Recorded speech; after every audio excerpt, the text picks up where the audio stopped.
I've grown up in the eastland sides of Nairobi, so born and bred in Nairobi. I'm not the country boy. My growing up, I would term it very dynamic in nature. It has both highs, it has both a good share of the lows. A share of my life has been just in knowing what's the best route and also living under my father's shadow. So he was an electrical engineer, and that's how I drew myself to the world of science. One of the best memories, I think, in childhood, for my childhood, growing up with my two brothers at the time, and also I got two sisters later on in life. There were some Saturdays my dad used to take us to his office, and during that time is when I first had my first experience with the computers. And I think from then on it was just a revolutionary experience for me. Just turning it on and seeing how it connects me to the whole world, it was very exceptional. And from then on, I started to develop a very good habit for having a curious mind, to say the least. So trying to know what is the how in this. And throughout, I've been asking myself why, and also why not in the process. And then after, I start to tap into my creative side.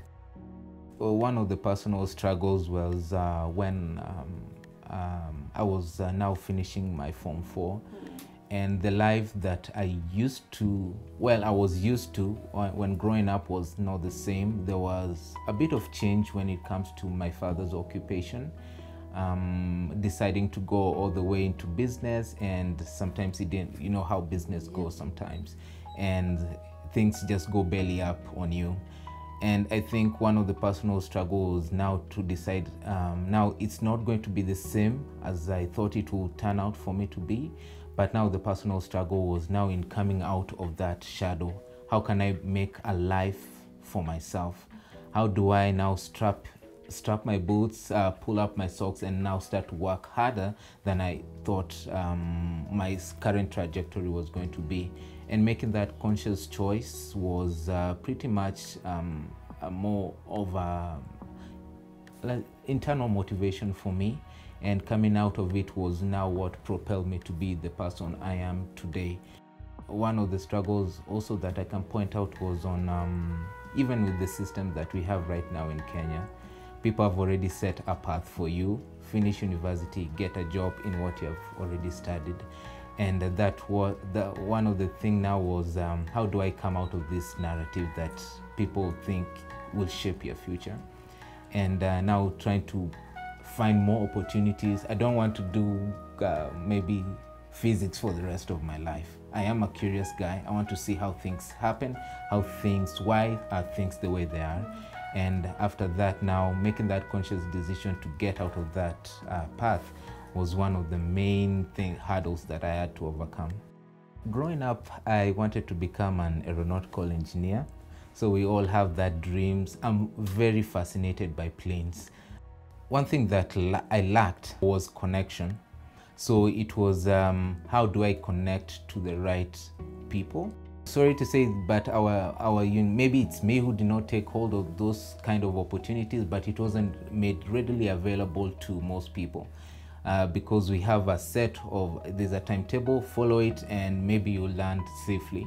I just wanted real connection, somebody who understands my vision and my passion. And now I started having my vision board all laid out.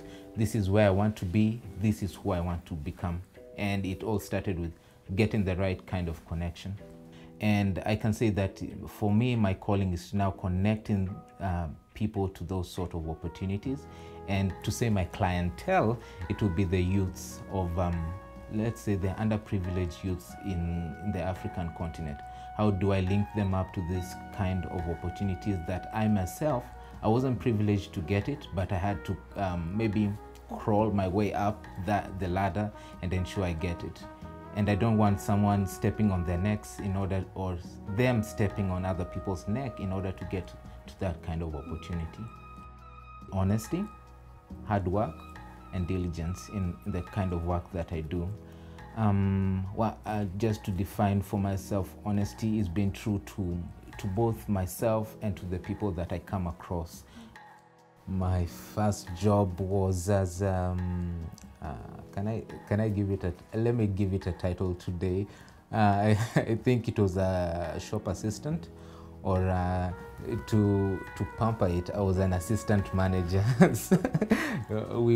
was working as as like an assistant manager at a cleaners company, just taking care of the stock, ensuring that the customers are well treated. That sort of hands-on experience with customers. What do the customers want? How do I increase the sales?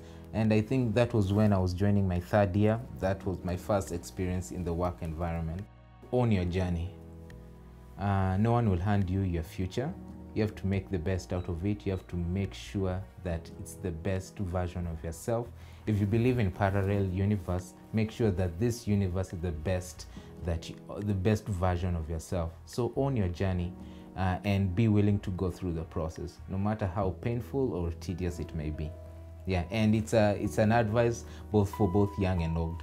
My name, Peter Lugalia, and I consider myself to be one who links people to the right kind of opportunities. And for my career, I ventured into the field of data analysis. I do play the guitar, both bass and the acoustic guitar, and I really love traveling.